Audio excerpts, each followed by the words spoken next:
Assalamualaikum warahmatullahi wabarakatuh. Shalom, Om Swastiastu, Namo Buddhaya, salam kebajikan, dan salam sejahtera bagi kita semuanya. Halo Sobat Tamasena, dimanapun kalian berada, semoga kalian diberi kesehatan selalu ya. Pada kesempatan kali ini, kita dapat berjumpa dalam acara HIMSS Talks 2022.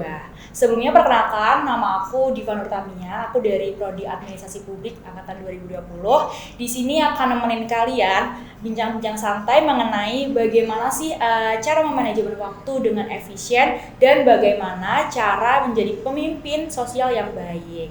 Nah, kali ini aku nggak sendirian, aku ditemani salah satu pembicara kita yang kece nih.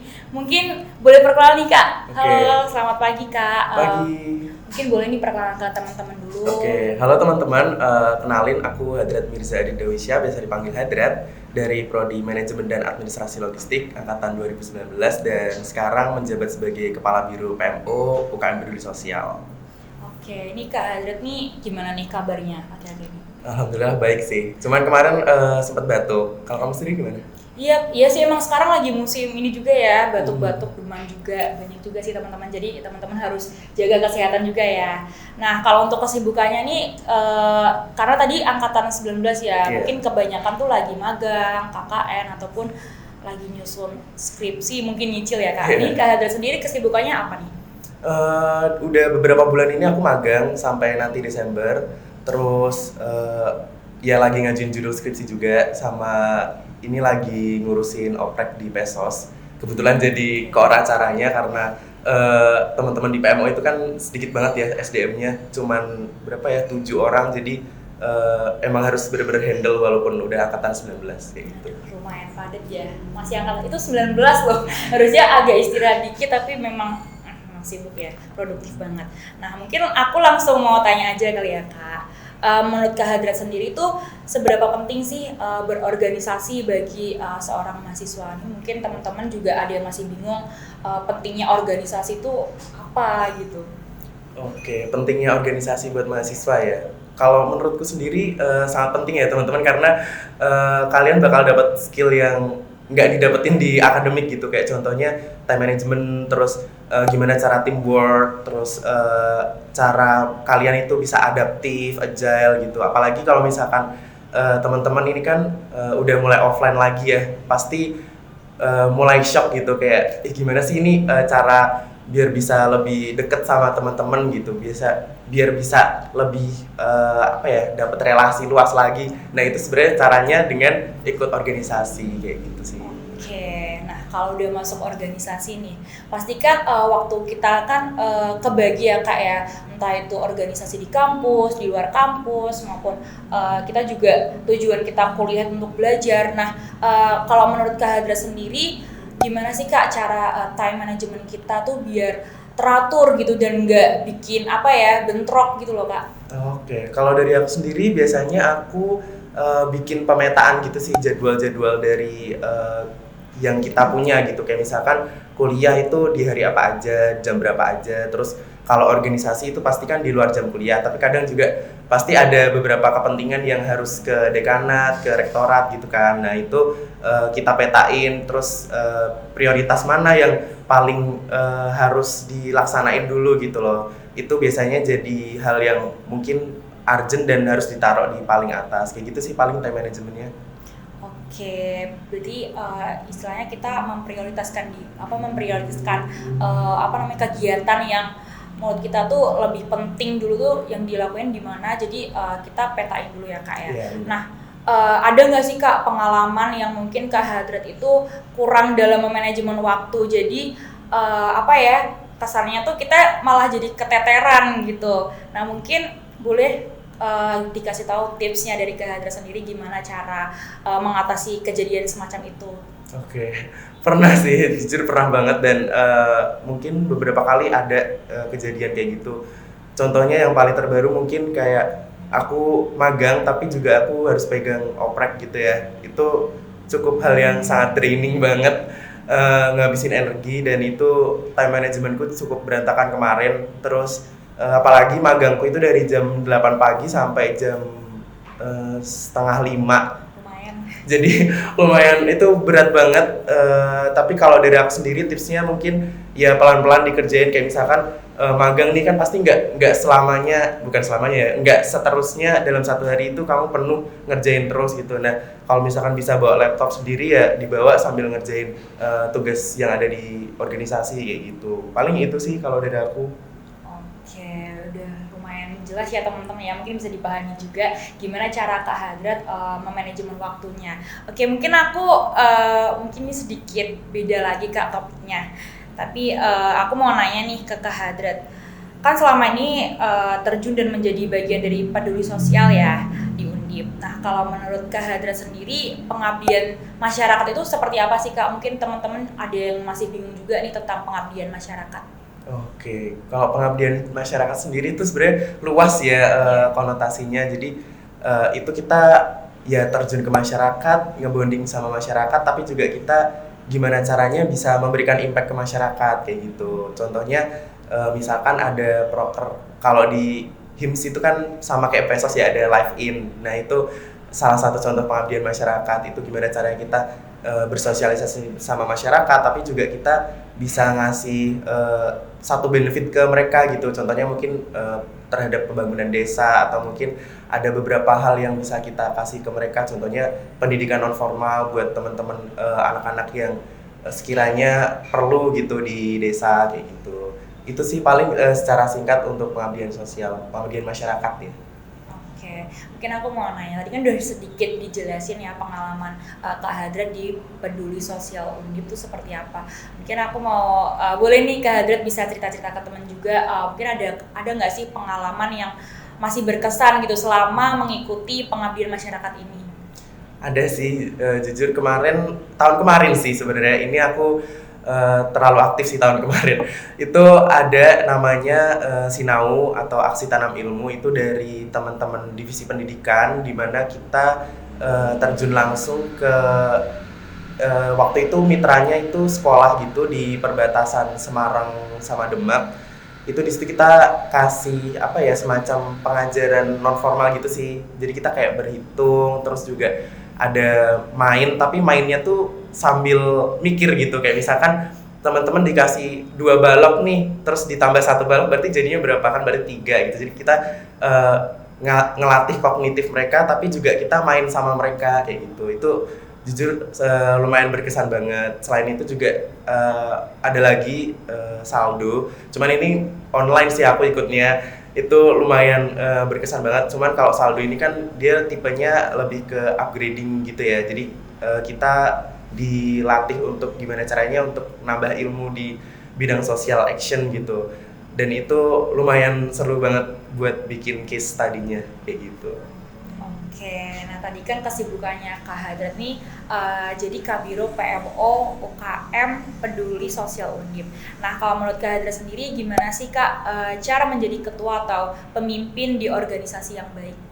Oke, yang pertama perlu adaptif ya teman-teman, apalagi teman-teman ini dari online ke offline gitu ya. Itu bener-bener sangat lumayan melatih mental ya.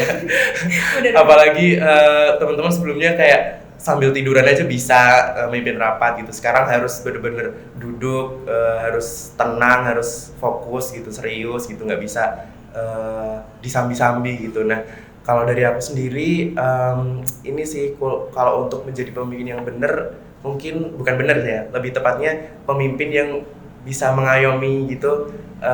Ya itu yang pertama adaptif, terus yang kedua harus agile dalam artian kamu ini dalam misalkan ada masalah nih, contohnya staff hilang atau mungkin ada teman-teman anggota yang tanggung jawabnya agak lepas nih, itu berarti kita harus gimana caranya reach out mereka gitu, mulai dari mungkin chat biasa dulu gitu, gimana kabarnya atau apa, ditanyain gitu kan, terus baru nanti mungkin ditanyain dikit-dikit gitu, ada masalah enggak di organisasi kayak gitu. Jadi kita ngebonding tapi kita juga tahu nih permasalahan mereka apa kayak gitu. Terus juga jangan sampai ngasih job desk ke staff itu terlalu timpang gitu.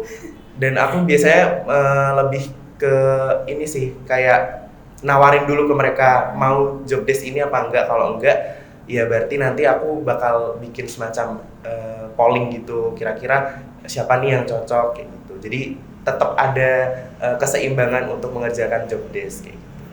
Oke, jawaban yang baik ya. Itu juga apa ya, sebagai ini sih Kak, ilmu baru buat aku biar bisa jadi Kak Hadrat ya. Aduh. Oke, selama menjabat Kabiro ini apa aja sih Kak up and down dan gimana sih Kak cara menangani kesulitan yang mungkin kemarin-kemarin atau kedepannya bisa jadi apa ya, bikin Kak Hadrat tuh jadi ngerasa itu tadi up and down-nya. Itu gimana Kak, tips dari Kak Hadrat sendiri cara menanganinya?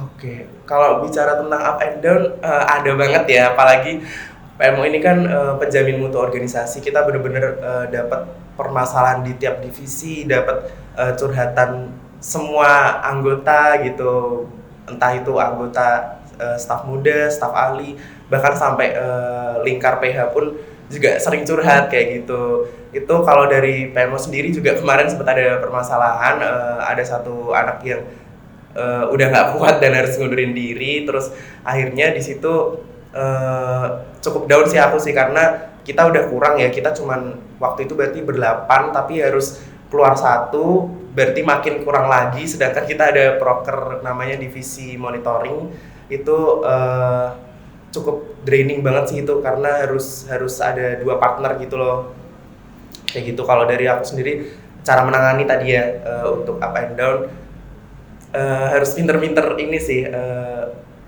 menyelesaikannya. Jadi kayak misalkan kayak tadi ya, aku ada permasalahan itu staff itu, berarti aku harus mediasi dulu nih sama dia, gimana sih cara biar dia ini tetap bertahan, atau mungkin aku kurangin jobnya biar tetap mau bertahan gitu, biar bisa bantu teman-teman gitu. Cuman ya dari situ kita lihat dulu lagi niat dia kira-kira sejauh ini udah masih ada atau udah bener-bener hilang gitu. Kalau udah hilang ya terpaksa kita harus ngelepasin gitu. Jadi itu salah satu pahitnya dari aku sih kemarin kayak gitu. Kalau untuk up-nya sendiri apa ya kemarin ya, mungkin ada beberapa apresiasi dari teman-teman Pesos juga terkait program-program baru yang dibawa sama Biro PMO, di mana itu contohnya tadi ya divisi monitoring itu tahun sebelumnya itu nggak terlalu dijalanin banget, tapi tahun ini kita gimana caranya harus bisa maintaining itu tiap bulan gitu, kita harus tanya gitu, dan itu dapat apresiasi buat alhamdulillahnya pada seneng gitu, jadi bisa menghindari masalah dari divisi gitu. Oke, tadi udah dijelasin juga ya, udah diceritain juga nih Kak Hadrat menghadapi dan cara mengatasinya kayak gimana. Nah, aku mau nanya lagi nih Kak, kalau bagaimana cara Kak Hadrat untuk komunikasi dan membangun bonding dengan tim atau anggota yang lain dalam satu biro mungkin, atau mungkin boleh antar biro gitu Kak? Oke, kalau untuk bangun komunikasi dan bonding itu sebenarnya lebih kompleks lagi ya. Kalau aku sendiri sama teman-teman itu biasanya kita ngadain kumpul gitu, tapi kumpulnya tuh nggak cuma rapat aja gitu, jadi tiap minggu tetap ada kumpul, tetap ada meet gitu, tapi pembahasannya ringan gitu. Misalkan minggu ini nggak ada pembahasan yang cukup berat dari proker-proker atau agenda kita, berarti kita meetnya ya sekedar untuk gimana sih keadaan kita minggu ini gitu, terus atau kalau enggak kita lebih ke games gitu. Dan kemarin aku udah sempat beberapa kali bikin semacam sesi curhat gitu sih, jadi meetnya tuh nggak rapat tapi meet sesi curhat Sambat gitu ya? sambat, jadi kita bisa tahu oh ternyata kesibukan mereka di minggu ini tuh cukup padat banget gitu, bahkan kalaupun mau ngerjain proker tuh agak susah gitu. Nah dari situ kita lumayan nih bisa tahu permasalahan tersebut dan kita bisa resolve secara cepat gitu. Itu sih paling. Oke, aku mau menambahkan pertanyaan mungkin ya Kak, kalau dari aku sendiri. Menurut Kak Hadrat sendiri tuh kita kayak meeting offline atau online pun tuh normal itu batasnya, nggak batas ya, tapi kayak seminggu berapa kali atau mungkin 2 minggu berapa kali gitu. Kalau dari Kak Hadrat sendiri normalnya tuh berapa Kak? Jaraknya? Normalnya ya, harusnya sih 2 minggu sekali, karena orang itu pasti bosen ya kalau seminggu dalam seminggu sekali itu kita harus rapat terus gitu tuh pasti bosen. Tiap minggu rapat itu pasti bosen. Jadi sebenarnya kalau batas normalnya itu 2 minggu sekali. Cuman ada beberapa poin yang kita nggak bisa hindari gitu. Kayak contohnya biroku itu harus emang tiap minggu itu kita meet karena kita sebagai penyelesai masalah gitu loh dalam organisasi. Jadi harus tetap meet, selain meet buat sambat atau kita bonding, tapi juga kita saling sharing gitu loh. Oh, di divisi ini yang supervisi ini tuh ada masalah ini gitu. Jadi kalau divisi lain ada problem ini berarti harus gimana resolve-nya kayak gitu. Itu sih paling. Cuman kita tetap batasin juga dalam 1 minggu itu kan ada 1 kali rapat, tapi dalam 1 kali rapat itu cuman sampai maksimalnya biasanya kalau aku sendiri itu sangat-sangat maksimalnya 2 jam, tapi kadang aku kalau udah 1 jam sendiri gitu udah aja gitu, jangan diterusin karena capek juga kan, teman-teman harus istirahat, harus ngerjain hal lain gitu, apalagi tugas-tugas semester 5, semester 7 kan lumayan penuh banget gitu kan. Padat Jadi ya. harus pinter-pinternya kita buat ini nyelesain harus sampai mana ya kayak gitu. Oke, ada teman-teman kayaknya ini waktunya udah habis ya, nggak terasa banget kan tadi sempat asik juga cerita sama Kak Hadra. Sebenarnya aku masih banyak pertanyaan, cuma mungkin nanti di balik layar aja tanyanya. Oke, nah kesimpulannya mungkin aku izin ya Kak kasih kesimpulan ke teman-teman yang kita dapat ambil dari percakapan aku sama Kak Hadrat ini. Kali ini adalah kita sebagai mahasiswa yang aktif dalam organisasi kampus maupun yang di luar kampus memanajemen waktu dengan efisien supaya setiap kegiatan yang kita lakukan dapat terlaksana secara maksimal ataupun optimal. Kemudian sebagai generasi muda yang peka akan lingkungan sekitar dan kepedulian sosial, kita harus mengoptimalkan peran kita dalam memimpin mulai dari diri sendiri, organisasi, hingga masyarakat luas. Nah, mungkin cukup sekian dari kami. Sampai jumpa di lain kesempatan. Wassalamualaikum warahmatullahi wabarakatuh.